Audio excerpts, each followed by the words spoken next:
Hey, how's it going? You are learning formal words on Learning English. Before we get down to business, I have a question that relating to your ability to use Vietnamese. Are you confident in your Vietnamese skills?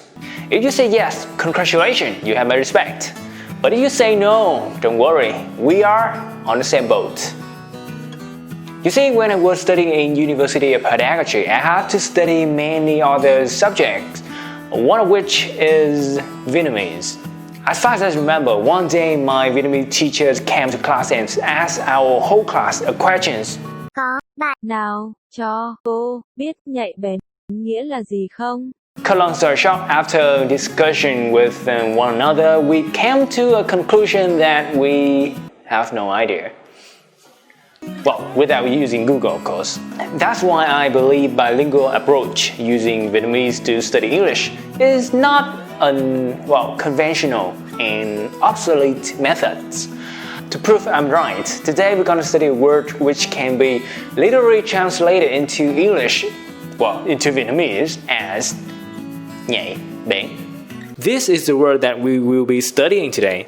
We're going to study about its pronunciation, the meaning, and how to use it in the IELTS test.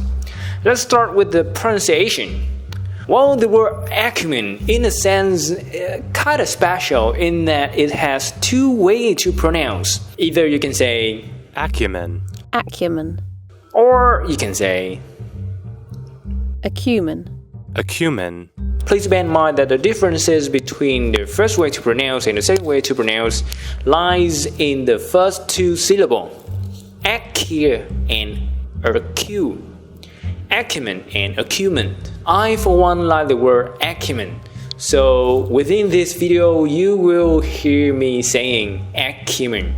Alright, now we go to the meaning.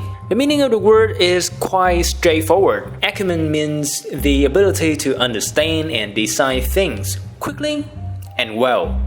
If you translate into Vietnamese, you will have the word nhảy bén, like I told you at the beginning of the video. For those who know the word nhảy bén, then you can, leave this meaning part and go to the implication.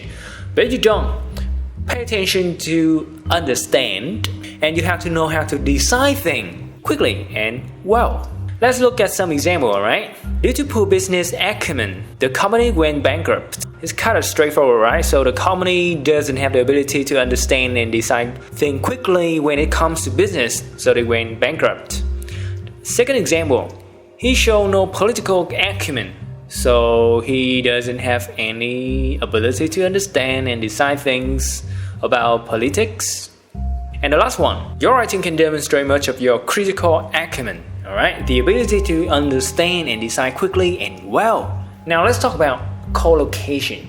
Now the word acumen by its own only means the ability to understand and decide things quickly. If you want to talk about certain ability in certain field, then you need to add an adjective before the word acumen. Something like political acumen, tactical acumen, critical acumen, financial or business acumen. If you put these adjectives before the word acumen, then I can understand clearly in what field you are talking about. One more thing is, if you cannot think of an adjective to go with acumen, then you can probably use a noun before acumen to have a compound noun like business acumen instead of financial acumen.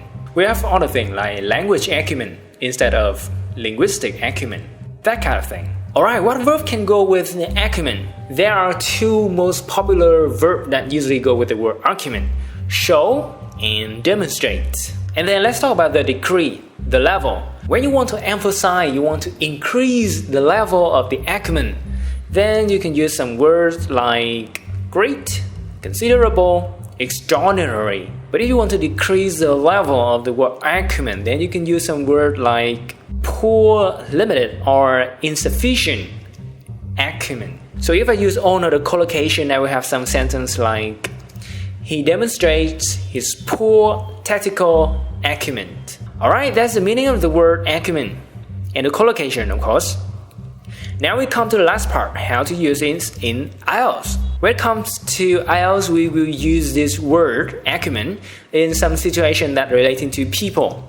such as when we write about technology will replace the role of teacher, then I will have a topic sentence something like, there's no doubt it is here to stay that technology can hardly replace the teacher's pedagogical acumen in classroom, the ability to teach and the ability to decide quickly and well when it comes to teaching. Right, something that technology cannot. Sound rather fancy, huh? Or I can use it in study abroad when I'm talking about the advantages of studying abroad. I'll have a supporting sentence like, living independently in a foreign country can teach students to nurture their financial and time management acumen. As you can see here, I use both adjective and a noun, a compound noun, before acumen. Well, of course, it's not very parallel, but we'll get to that later. Okay, so you can use this in IELTS writing. How about IELTS speaking? We can use this to describe people. For example, when you describe a person, you will describe his appearance first, right? And then you will describe his character. Then how about I say he can always demonstrate his logical acumen even when in emergency. That's one way to use acumen in the IELTS. Alright, so that's the word acumen today. It's an adjective and this is a pronunciation. 2 ways to remember. The meaning is ʻækjəmən and some collocation for you to use with it. Then in IELTS we can use it in writing test too, and we can also use it in speaking test too when discussed about people. Alright, that's all about the word acumen that I would like to deliver to you.